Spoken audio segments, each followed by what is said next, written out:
Hi there, this is my review of the Marlin 336. This particular 336 is in stainless steel. They do come in a variety of different types. Go check out the Marlin website if you're curious to see what all they offer.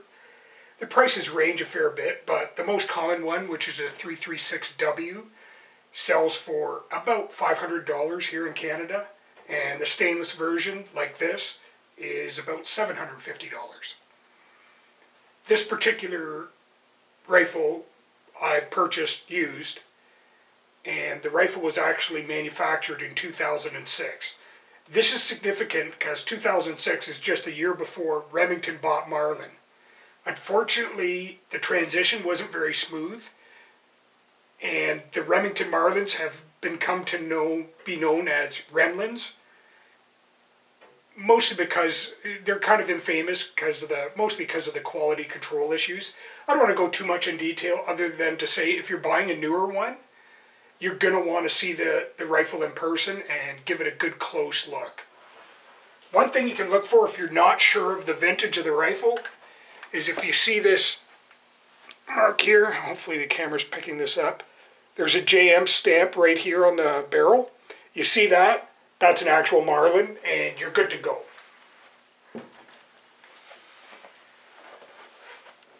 This rifle is, of course, chambered in .30-30, pretty old cartridge.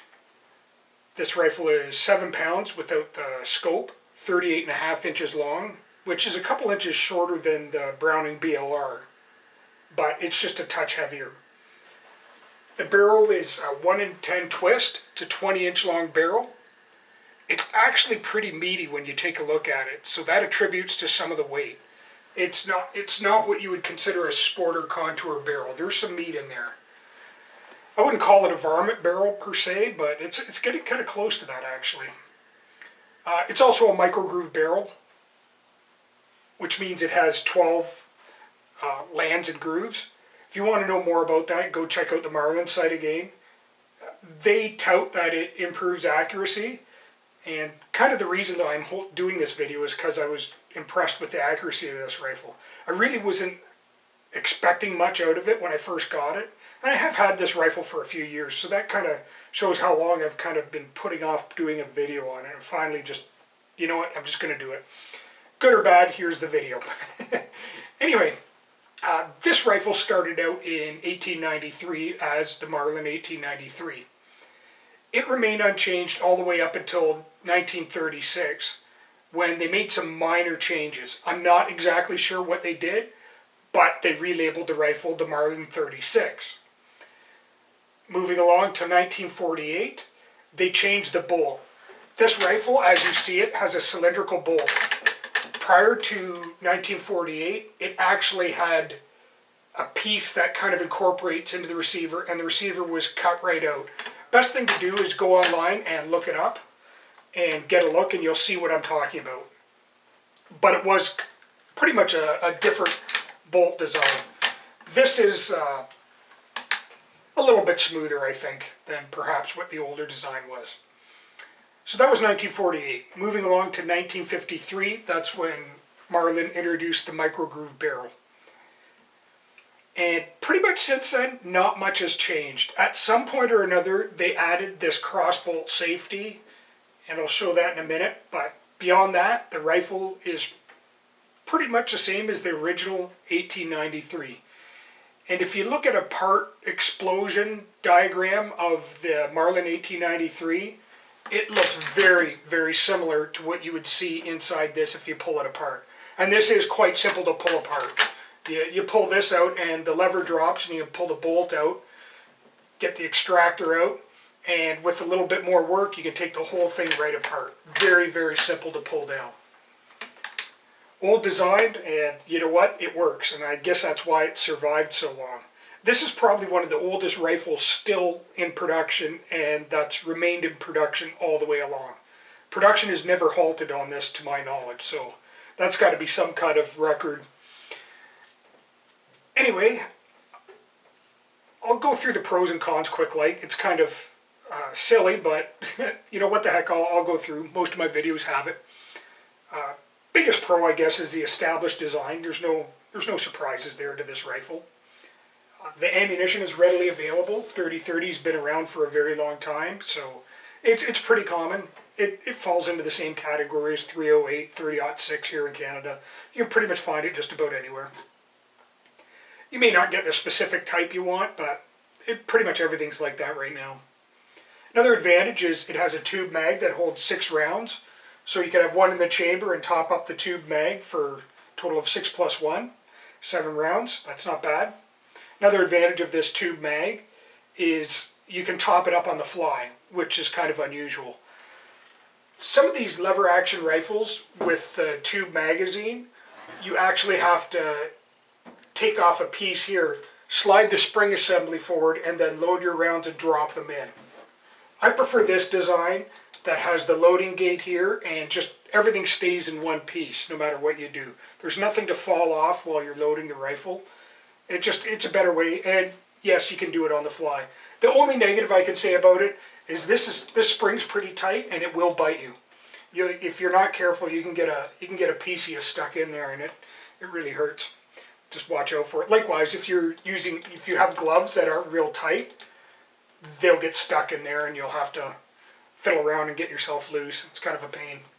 I do that fairly often. It's cold out, so I pretty much always wear gloves when I'm shooting, and that's usually what happens to me right there.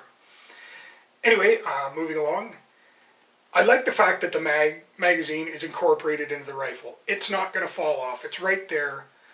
There's no foolishness to it. There it is. And that's kind of part and parcel of what makes this a great little bush gun. There's nothing to fall off. You get rid of the scope and all this silliness, and it's a pretty lean little rifle. When I say lean, I guess that's another advantage, is it's got a pretty thin profile. There's really not too much to it. There's no bolts sticking out or anything like that. Your major projections would be your hammer, your lever, and your sights. Sights on this rifle are perfectly fine. They're functional. To adjust the windage, you have to tap it. It's dovetailed into the barrel. Nothing exciting there. Again, I'll show you the front sight. Looks the same either end pretty much. Personally, I would probably remove the hood if I was hunting with it or whatever. It'd be a little bit brighter that way. I'm not sure what the purpose of the hood is, but there you have it. I guess it protects it, and that's kind of why I leave it on there.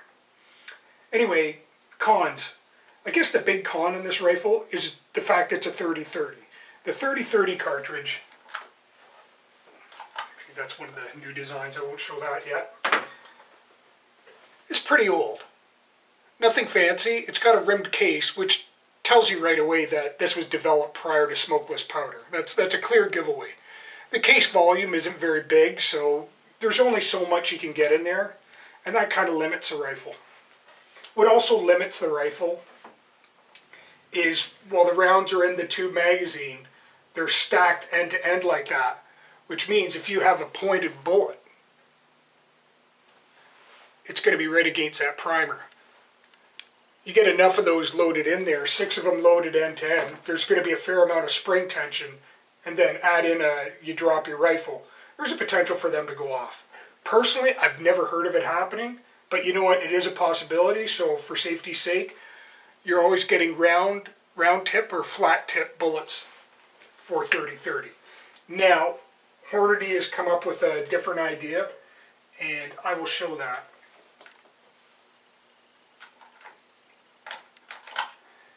First, let's move along into the... actually, we'll do the accuracy once I'm done with the cons. Another big negative is the Remington quality problems. Like I say, if it's prior to the Remington takeover of Marlin, you're going to be fine. There's nothing wrong with one of these guns that's older. Really, you know, any of these rifles are going to be just super, just as long as they've been taken care of. They're a perfectly good hunting rifle, or planking rifle, or just having fun, whatever. You get the idea. Another con is if you're prone or running from bags or anything like that, the lever gets to be a bit of a pain. And that's pretty much why this probably never saw too much military action is, you know, Guy's shooting from a trench or that, it's you know what, he's going to have to kind of get half up to run that. And likewise, you know, from any kind of prone position, it just doesn't work very well. This is something best used standing up, or as you in the movies, out of the saddle, so on and so forth, sitting in a chair, whatever, works perfectly fine.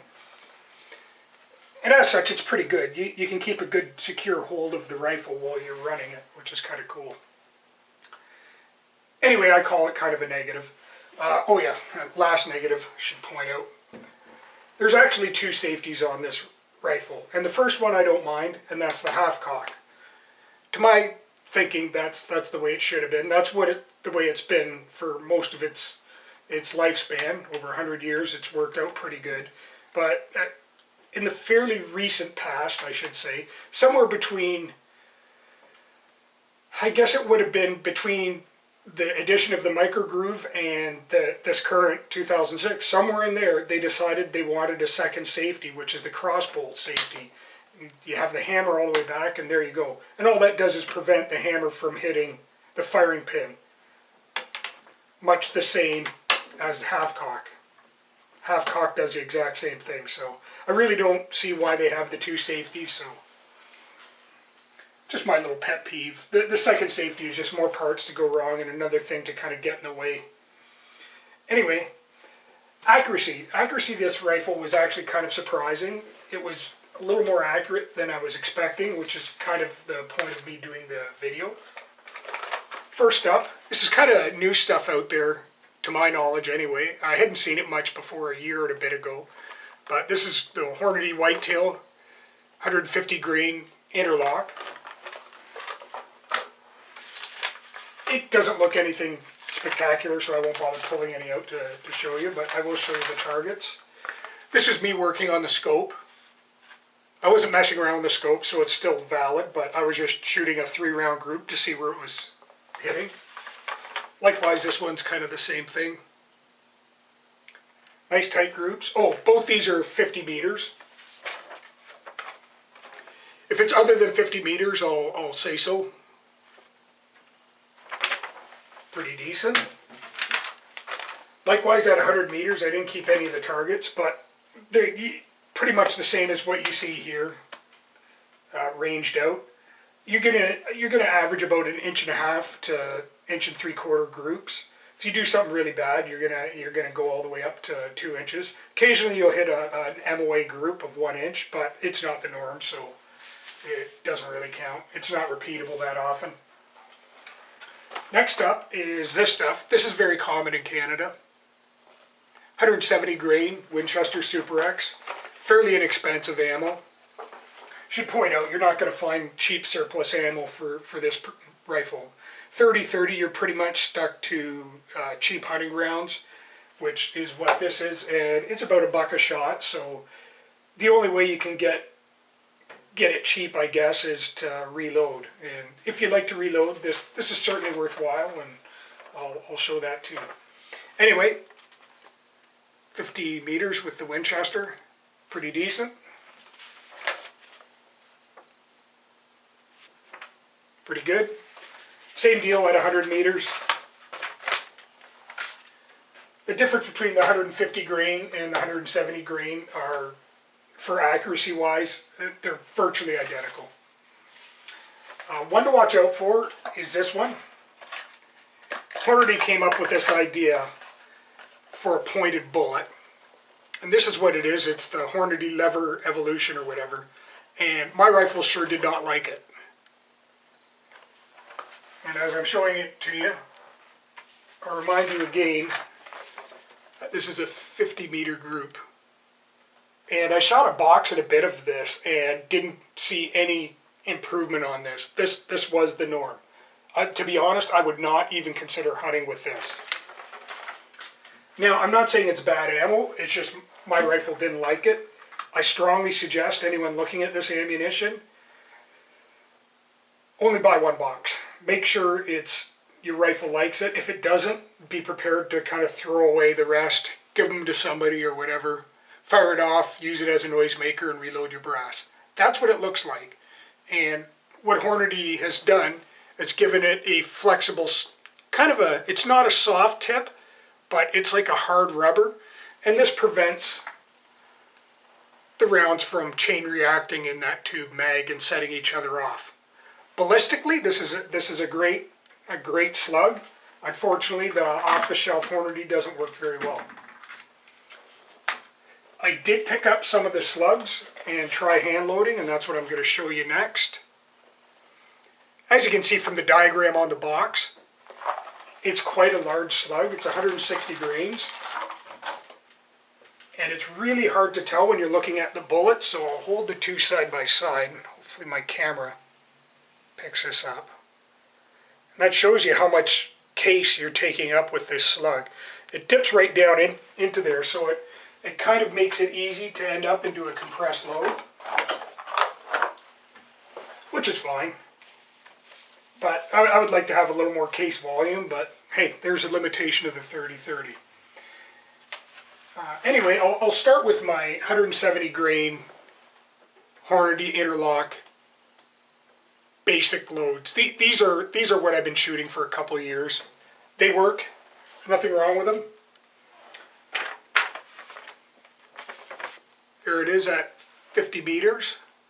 And this is basically 30 grains of IMR 30-31 I'm using, which is kind of it's kind of the go-to standard for the 30-30. I have listed here, it says 29.8.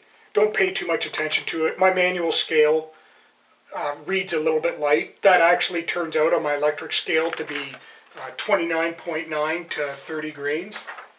The whole advantage of this particular load is it's temperature insensitive. This particular group here, these are 100-meter groups, by the way, both those. This was shot at minus 25 Celsius. Not sure what that is in Fahrenheit. Probably somewhere similar. I'm not sure how it works out, but this one was 50 meters, I should point out. And it was shot at basically 10 degrees Celsius. Darn close to room temperature. So IMR 30-31 works perfectly fine, and as does the 170 grain Hornady Interlock, if you can find them. It's actually easier to find these new FTX bullets than the old standard, so it's kind of a pain. That's why I have the FTX. It's all I could find on the shelf and I wanted to play around, so here I am. First off, here's the FTX with 29.8 grains of Varget at 100 meters. Nice group. There's a 5-shot group at the same range, same powder charge. Pretty decent group.